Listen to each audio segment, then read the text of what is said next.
Last but not least, Ray Allen. How could I forget Ray Allen? Right? Ray Allen, and now this is an older one. This is probably 5 years ago. He was on Dan Patrick's podcast. This is one of my favorite breakdowns of the conversation. I like the way Ray Allen breaks down. He seems like a guy that thinks very logical, very analytical. He has a lot of common sense to him. So I like to hear him explain and talk about it. I think the other person that I like hearing talk about it was BJ Armstrong. BJ Armstrong, very smart individual, man. I like the way he break it down. I might do that video next. But here's Ray Allen and how he was explaining it to Dan Patrick.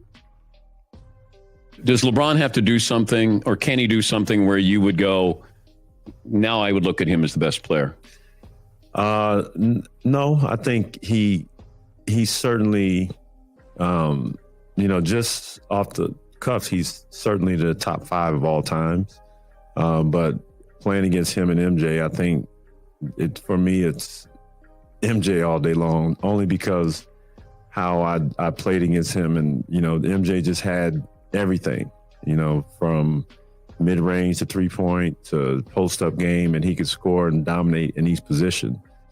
See, that says a lot. When he said MJ had everything, he just had everything. Like, you couldn't take nothing away from him. You couldn't make him go left, make him go right. You couldn't give him the jump shot. You couldn't give him the 3. You couldn't send him to the free throw line. You couldn't put a smaller player on him that was quick, because his post game was just as good as his perimeter game.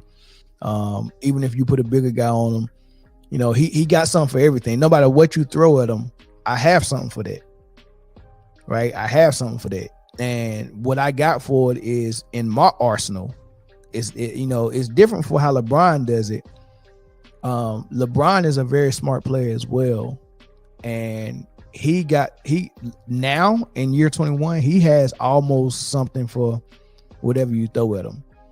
But part of what LeBron has for you is, I know how to utilize my shooters for whatever you throw at me. So if you throw this type of player on me, well, I'm at the top of the key with the ball. If you throw a great defender on me, guess what I'm gonna do? I'm gonna call for a screen and get him off me on the switch. Like, that's how he think. Wait, hey, I got a good defender on me. Oh man, Steph Curry, go set a screen. Bring Steph Curry here, set a screen so I can switch. Now I got Steph Curry on me. All right, that's what he does. Michael Jordan is like, I don't care who's on me. You're a big guy, okay, I'm blowing by you. Oh, you're a small guy, I'm taking you in the post. You're out of shape guy, I'm gonna run around screens.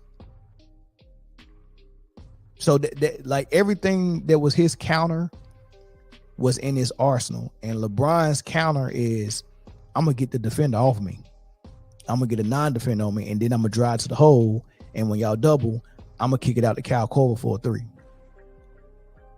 It's different. One is, I'm getting in the gym and I'm perfecting my craft. So therefore, me as an individual, you can't stop. And LeBron is saying, hey, I'm gonna use my teammates, which is cool too. But which one of it is one person going in and perfecting his craft, and the other one saying, let me get other players around me that perfected their craft, so when I dish out to them, they can make it count. That's why he always got knockdown shooters around him, because that goes to his offense. His offense, he's like Voltron. His teammates is part of his power, and MJ is like, I guess, Superman or Black Jesus, like they say. LeBron is dominant. LeBron could do so many things on the floor. And do you think LeBron's a better all-around player than Jordan? So that's that language I'm talking about. This is what tripped up Marbury, because everyone likes to give LeBron that title, best all-around player, right? What does that mean? Because all-around means defense as well. Like, if you go around the basketball circle, you got offense is here, and you go all the way around, and when you get on this defense, offense, defense, that's the circle, offense and defense. That's all around. right? Or if you want to look at another way, offense, and you want to go to some intangibles, mental toughness, IQ, defense, it doesn't matter. You can't complete that circle without defense. So going all around, you have to include offense, defense, and whatever you want to throw in there: mentality, IQ, killer instinct, all that stuff. When you look at that, the best all around player is probably MJ and Mike, the best all around, right? But when you look at it the way they're looking at it for LeBron, they're looking at the stats and saying, "Oh man, he's getting 8 rebounds, 8 assists, and 30 points." So that anything close to a triple double is all around to them. You know, that's what's been made popular in the NBA circles. All around means you stuff the stat sheets and points, rebounds, and assists. All around. They just forget about defense. But the crazy thing is, Jordan gets 6 assists a game and 6 rebounds. LeBron gets 8 and 8. So he gets 2 more than Jordan. If I asked you who was the better rebound, Karl Malone or Michael Jordan, you'd be like, Karl Malone. Karl Malone's a power forward. He's 260 pounds. He's 6'8". He's bigger than Jordan. Of course, Karl Malone's a better rebounder. Well, guess what? Karl Malone and LeBron James had the exact same body, except LeBron actually weighed more. So saying that LeBron gets 2 more rebounds than Michael Jordan is not a lot to brag about, because Karl Malone get more rebounds than LeBron, and they're the same size. So when you look at it by their body size, what position they play, what their job is. Like, it wasn't Michael Jordan's job to go clean the glass like a power forward. That's what he had Luke Longley, Rodman, and Pippen for. You had 3 guys who were designated to get those rebounds, and LeBron and Mike was still getting 6. And then as far as assists, you had a point guard, you had Kukoc, you had Pippen designated to get assists, and Mike was still getting 6. Off schedule, not designed. Michael and LeBron is playing the point forward and the point guard, and he's designed to get the assist, and he's only getting 2 more than Mike. Come on. It's hard. That's hard to say, because LeBron is probably one of the best passers that the league has seen. He's one of the best passers. MJ is probably the weakest part of his game. He didn't pass a lot, but at the same time, MJ didn't have any other weaknesses in his game. And defensively, he was a two-way player. Defensively, he was incredible and just as dominant. Well, I still look at LeBron, a better rebounder, better passer. Mike was not shooting a 3 back then. He would have developed into still could shoot it, though. Yeah, but LeBron has turned into at least a dangerous 3-point shooter. Like, you have to account for him when he takes those shots. Still going on his but screens. The personality, though, is, I think, the biggest difference. Because Mike wanted to kill you. Mm-hmm. Was he mean to you? No, he wasn't. He actually killed me slowly. And yeah, he would comment to the coach, he's actually doing a great job out here. And meanwhile, he's pouring in 45. Wait, he's talking to your coaches? Yeah, I remember Chris Ford. He's yelling at me. Chris Ford's yelling the whole time. He's like, "Rookie, get in front of him. Get in front of him." And I'm fronting him on the post, and MJ just kind of slowly glides across the floor, and he gets the ball and shakes and scores. And I did everything the game plan said, and then there's a break in action. We're sitting there, and Chris Ford is just down there just hammering me, and MJ was like, he's doing a great job, coach. He's actually doing a great job. Meanwhile, he's got 45 on the books. So I was like, yeah.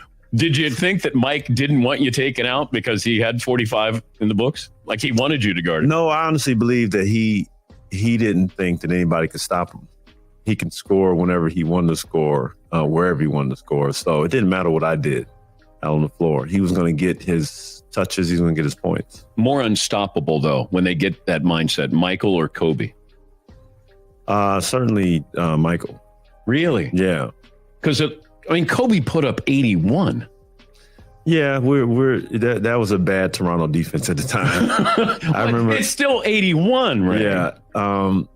Yeah, it's a marvelous It's 60 feat. In his last game he played. Yeah, it was a marvelous feat. It's hard to really compare the generations. If you look at what MJ did during his era, like, I played in between both those eras, and the rules were totally different. Like, you can't touch a guy now. Can't. A guy will go to the free throw line 20, 25 times a game. It makes a big difference. Just off of ticky-tack stuff. But he used to, and Phil Jackson said this when he was promoting his book years ago. If Mike played today, he would average 45 in his prime. 45. Easy. You believe that? Mm-hmm. Easy. Yeah, and that's why it's, so much is made about the errors. It's just not a comparison. To compare what we do now and what's going on now to what's happened in the 80s and the 90s. Well, they would beat up James Harden now. Oh yeah. Like he'd go to the floor a few times. Yeah, if he flopped once or twice, they would make sure they gave him a reason to flop or fall down. It wouldn't be them guessing, did somebody hit him? And right now, when we see a foul, we're always guessing, well, did he get touched? What happened? His hand went this way, so it's always like we're trying to decipher what happened in the play. But back in the 80s and early 90s, it was like he just kind of took his elbow and went right across his head. And it was a real foul. Yeah, they didn't call flagrants back then. Yeah, no. They would just say that's a foul. It's a hard foul is what you get. Foul. And playoff fouls. Yeah, I remember going to the hole as a young fella, and you got knocked down, literally. You got knocked down and you went to go make a layup and you hit the ground. If the ball went in the air, and then they'll knock you down, and it's not a foul because the ball's gone already. Nowadays, it's excessive. They might throw you out of the game. There you have it, man. The errors are not comparable. A lot of people say MJ, Rodman, Kendall Gill, Ray Allen. A lot of people say MJ, and Phil Jackson thought enough to put it in his book. Say the way the rule changes have gone, and taking away the hand checking and taking away the hard foul and taking away physicality on defense and making the game about pace and space, and you spreading the floor and there's no 7 foot in the paint. He said there's nothing that stop MJ from getting 45 a game, and that just goes to show that the era, being that they made it harder to score, actually developed better scorers and better players. Like you had to refine your game to be able to score 30. Not so much now. So the paint's wide open and you get into the free throw line whenever. You can't be touched. I mean, Jokic is going out there and just throwing his arms up and getting fouls. All he gotta do is flop his arms and he get into the line. So that's it, man. There's nothing stopping MJ if he was to come in this area the way he was and just dominate. It's just a different mentality. So y'all let me know what y'all think in the comment section, man. I appreciate y'all for sticking for the whole episode. We had 4 good topics. Like I said, subscribe, share the podcast, leave your comments in the comment section. And if you really want to help the channel and help us grow and help us get new equipment and help us do all these things, man, you can go ahead and go in the comment section, not the comment section, but in the description box, and see the Man Down Sports Cash App, and you can donate to the channel, man. That'll help out a whole lot. Also, you can help us out by going to Underdog Fantasy and go ahead and give them your first deposit up. They're going to match it up to $100 if you use the promo code Man Down Sports, and go ahead and start winning some money on Underdog Fantasy. I've done it. I've won money. It's fun to play, so do it while you still got basketball and football going on.